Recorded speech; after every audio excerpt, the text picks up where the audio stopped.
Komi Assembly के member and Chairman Standing Committee for National Health Services Regulation and Coordination Pakistan Dr. Mahesh Kumar Malani and Deputy Commissioner Tharparkar Abdul Halim Jagirani, District Health Officer Tharparkar, Dr. Lekhraj Sarangani, Civil Hospital JMS, Dr. Harish Jagani, सेहत खाते जी polio बाबत focal person doctor Bharat Kumar Soni सां गॾु civil अस्पताल मिठी में ॿारनि खे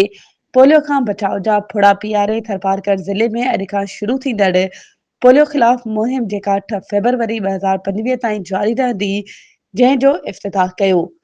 बाद में कौमी असेंबली जे मेंबर ऐं chairman standing committee for national health services regulation and coordination Pakistan doctor Mahesh Kumar मल्लाणी,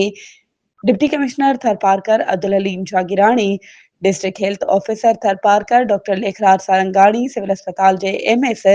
doctor Harish Jagani ऐं सेहत खाते जी पोलियो बाबत focal person doctor Bharat Kumar Soni जी अॻवानीअ में सिविल अस्पताल मिठी खां माण्हुनि में जागरूकता रैली पैदा करण लाइ वॉक रैली कढी वई।